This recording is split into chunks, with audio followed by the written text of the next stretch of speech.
Ndakazvionera mukoma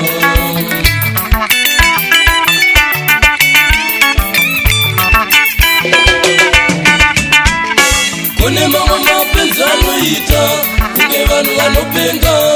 Ndakazvionera mukoma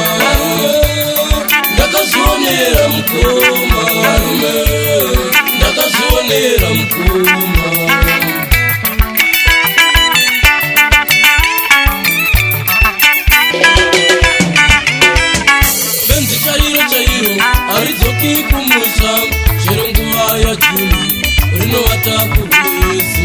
Benzi chairo haridzoki kumusha chero rarohwa nechando rinovata kurwezi. Benzi chairo harivhari nhengo dzaro chero pane madzimai rinozviregerera. Benzi chairo harivhari nhengo dzaro chero pane madzimai rinozviregerera.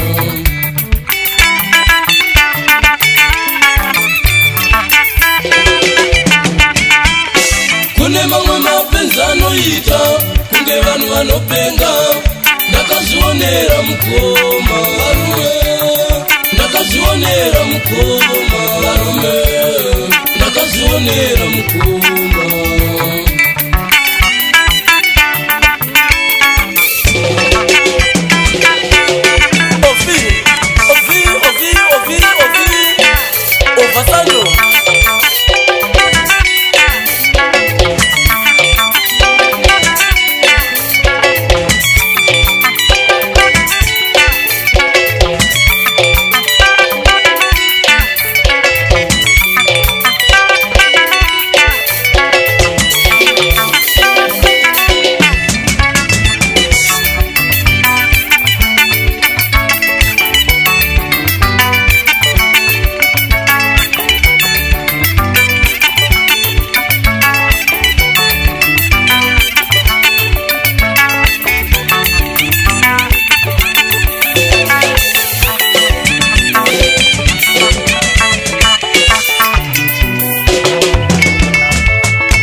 Ukarohwa nebenzi audzoreri nekuti rinotora mukana wekupenga.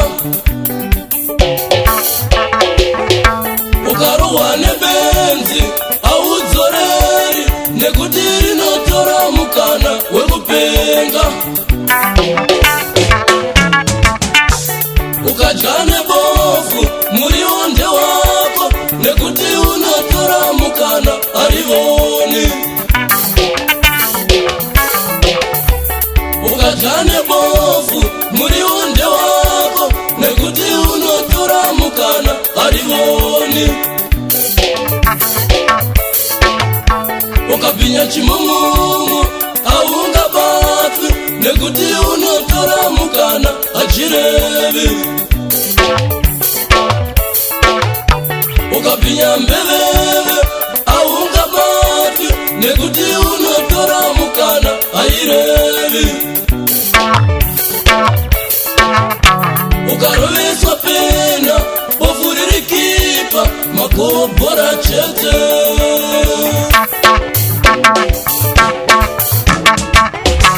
Ukaroveswa pena bofu ririkipa makobhora chete.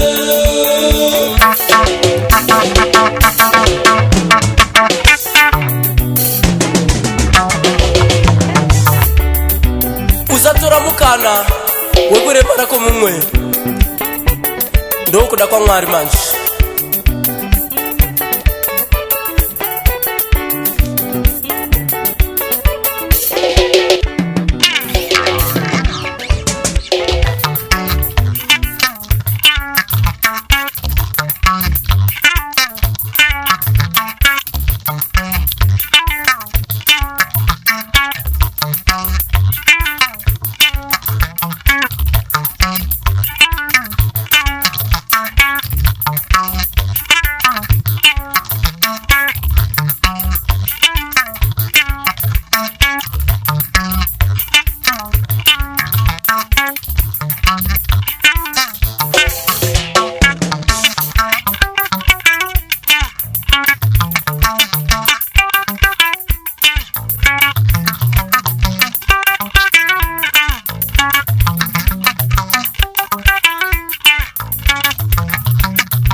Tawanda Zenyika, Covenant of God Divine Ministries.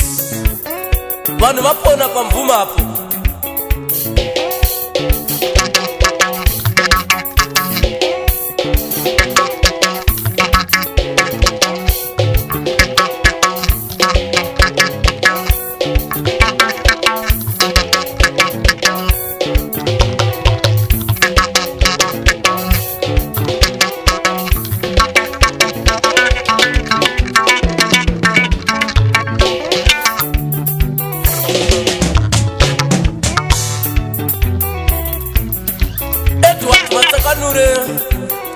Mutsigiri mukuru pakati pevamwe